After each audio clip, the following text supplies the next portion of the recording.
السلام علیکم دوستو، آپ نے اپنی زندگی میں بہت سے موٹیویشنل سپیکرز کو سنا ہوگا جو کبھی تو آپ کو جنگل کے بادشاہ شیر کی مثالیں دے کر موٹیویٹ کرتے ہیں اور کبھی آسمانوں کے بادشاہ عقاب کی مثالیں دیتے ہیں۔ کبھی وہ آپ کو شیر کی طرح بہادر اور ہمت والا بنانا چاہتے ہیں اور کبھی وہ آپ کے اندر عقاب کی سی خودداری اور نگاہ پیدا کرنے کی کوشش کرتے ہیں۔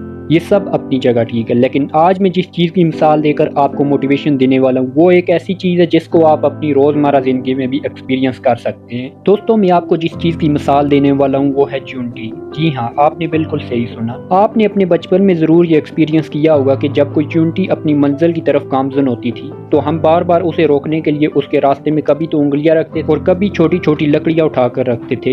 اگر آپ نے بچپن میں کبھی یہ نہیں کیا تو آپ اس کو ابھی ٹرائی کر سکتے ہیں۔ مجھے یاد ہے کہ چیونٹی کے راستے میں انگلیاں رکھنے سے چیونٹی کبھی روکی نہیں۔ اس نے کبھی اپنی منزل کی طرف چلنا ترک نہیں کیا، کبھی دائیں جانب موڑی اور کبھی بائیں جانب موڑی، لیکن کبھی ہمت نہیں ہاری۔ اپنے سے 1000 گنا زیادہ وزن اٹھا کر چیونٹی اپنی منزل کی طرف بڑھتی ہے۔ وہ سارا سال کام کرتی ہے، کبھی تھکتی نہیں۔ چیونٹی کبھی آرام نہیں کرتی۔ دوستو، وہ ایک چیونٹی ہو کر ہمت نہیں ہارتی اور ہم انسان ہو کر ہمت ہار جاتے۔ وہ ایک چیونٹی ہو کر اپنی منزل حاصل کیے بنا نہیں رکتی اور ہم انسان ہو کر اپنی منزل چھوڑ دیتے ہیں۔ اس کے راستے میں مشکلات آتی ہیں لیکن کبھی وہ پیچھے مڑ کر نہیں دیکھتی۔ میں آپ سے کہنا چاہتا ہوں، چیونٹی کی طرح محنت کرنا سیکھ لو، چیونٹی کی طرح کام کرنے کا حوصلہ پیدا کر لو، منزل ملنے تک زیادہ آرام کرنا چھوڑ دو۔ میں آپ سے کہنا چاہتا ہوں، جب آپ کسی منزل کی طرف چلو گے آپ کے راستے آسان نہیں ہوں گے، آپ کے راستے میں مشکلات آئیں گی، آپ کے راستے میں انگلیاں رکھنے والے آئیں گے، آپ کے راستے میں رکاوٹیں آئیں گی، آپ کے راستے میں آپ کی ٹانگیں کھینچنے والے آئیں گے، لیکن آپ کبھی ہمت نہ ہارنا، کبھی حوصلہ نہ ہار بیٹھنا، کبھی راستے میں آنے والی مشکلات میں نہ الجھ پڑنا،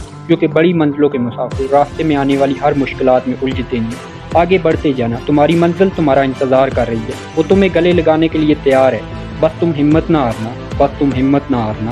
کسی شاعر نے کیا خوب کہا ہے، اٹھا دیا قدم اگر تو ختم ہے بس اب سفر، اے راہ صاف و بے خطر، نہ کوئی خوف ہے نہ ڈر، چلو چلو بڑے چلو، بڑے چلو بڑے چلو، تمہارے ہم سفر جو تھے وہ منزلوں پہ جا لگے، سب آگے تم سے بڑھ گئے مگر ہو تم پڑے ہوئے، ذرا سمجھ سے کام لو، بڑے چلو بڑے چلو، دلوں میں ہے ولولہ تو ڈال دو گے زلزلہ، رہے بلند حوصلے وہ سامنے ہے مرحلہ، وہیں پہنچ کے سانس لو، بڑے چلو بڑے چلو۔